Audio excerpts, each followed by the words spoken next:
I'm feeling fortunate because it's such a beautiful day. And my drive up here was just so enjoyable, which sometimes, drives on that highway can't, not. So I had a wonderful drive up and thought about this a lot as I was driving. But the other thing I'd like to say is that I'm feeling very humbled and very honoured to have been asked to come here and speak to you today and to open this exhibition, because as Cathy says, I've known her a very long time. And we've shared a lot of life together. And I've only met Margie today. But is it Margie? I'm sorry, Margie today. And I know that is going to be also a very new and fabulous friendship. So I'm feeling very lucky. You can see I'm feeling very lucky today.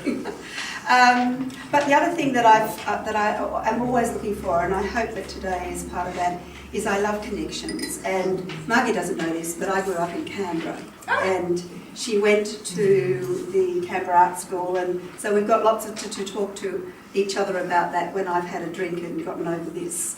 So I'm looking forward to that. But apart from that, what I'm about to do is something that I tell my students they shouldn't do, and I apologise for it, but I'm going to read to you something that I've been writing about the exhibition from looking at the exhibition.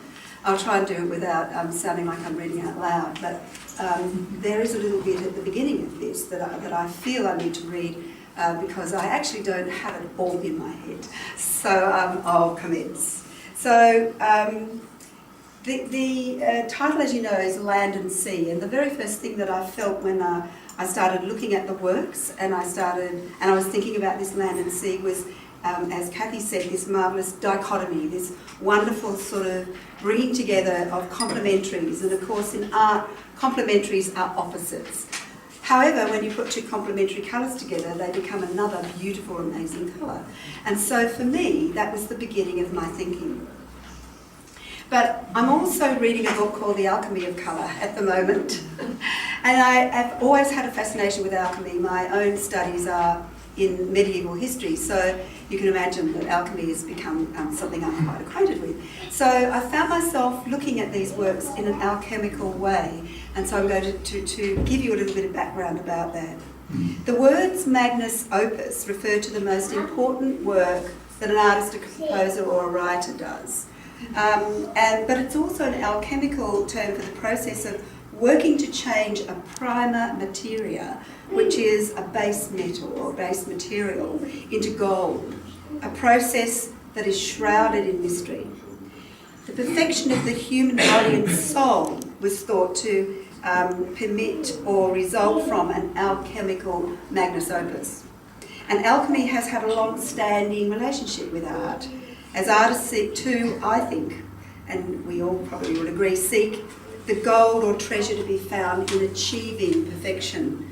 I once recalled a comment by Monet that I found extraordinary because it sort of answered my own questions about why is it that when I'm doing a painting I think it's fabulous and wonderful and amazing, and when I finish the painting or the artwork that I look at it and think that it isn't.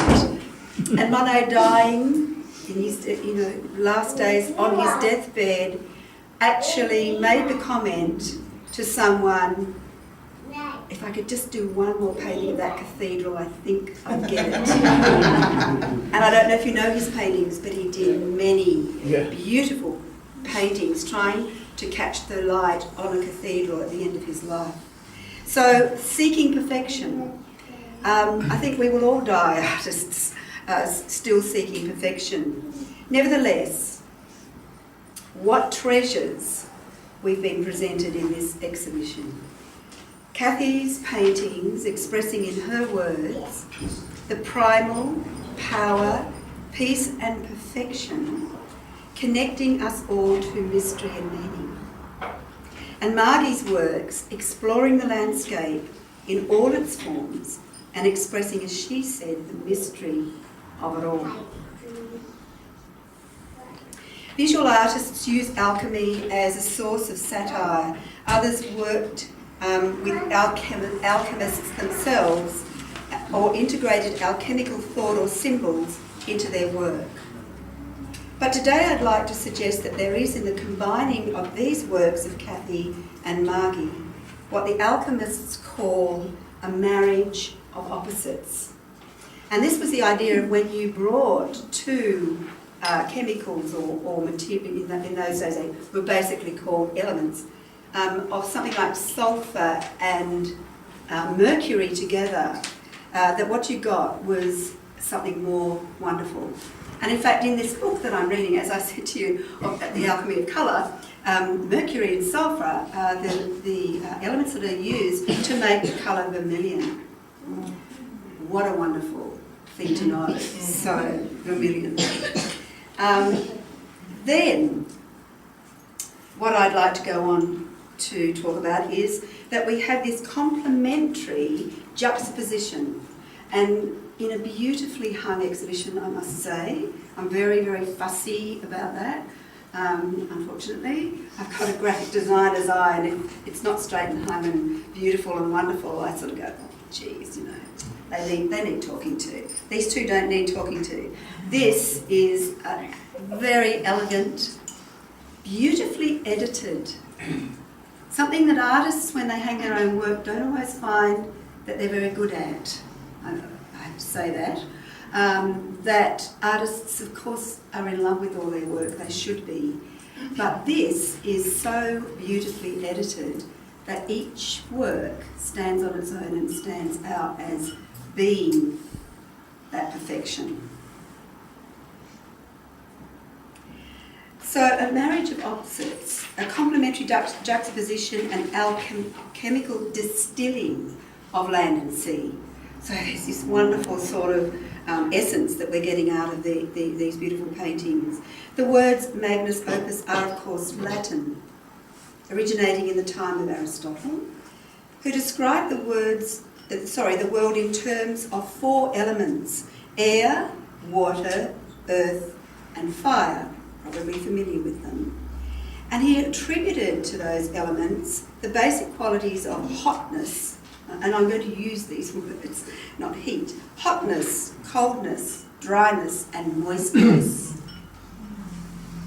It is the hotness and dryness of the desert that we find in Margie's desert works, forged with fire and tinted with ochres, extracted from the land itself.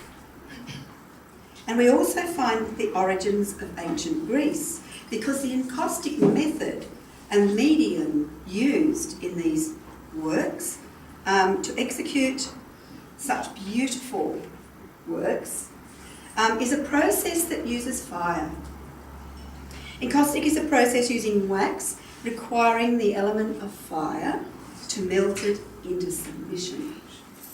Then, in her hands, it is transformed into the golden surface of the desert, inscribed with traces and tracks of her journeys, and perhaps even the journeys of others who've gone before her thousands of years in the past, weaving, and I quote Margie, actually it's not, it's from a book, isn't it? It's, do you know the author? What's his name? Bruce Chatwin. Songlines. So I'm quoting from him: a labyrinth of invisible pathways which meander all over Australia. Now, I don't think you could find a more elegant expression of that sentence than what we're seeing here. In contrast, the coldness and wetness of the sea is brought to life in Cathy's paintings. Antoine de Saint, and I'm sorry, Paul, excuse my French. In fact, I should get you to say his name. Antoine de Saint-Exupéry. Oh, thank you. Well done. Thank you, you saved me.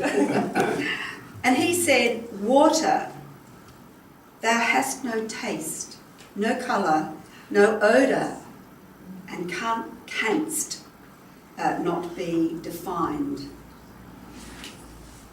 And yet, as we see here, we find water, the sea, the ocean beautifully defined and yet undefined. And to quote Alec von Wagen, Cathryn's images take us to the innermost sanctums of the human spirit and focus us to reach far beneath the surface. The surface of her paintings, involving another alchemical paradox, is the mixing of oil and water, albeit metaphorically. Cathy's chosen medium is oils, which also have a history, but probably one with which we're more familiar. She spoke to me of her process and revealed how in finishing a painting, when she finishes a painting, she often discovers another painting by looking closer and going deeper. While Margie scribes and writes her memories into the surfaces of the landscape of hardened wax, we see Cathy dipping her brush beneath the surface with wet flowing ripples and splashes of paint.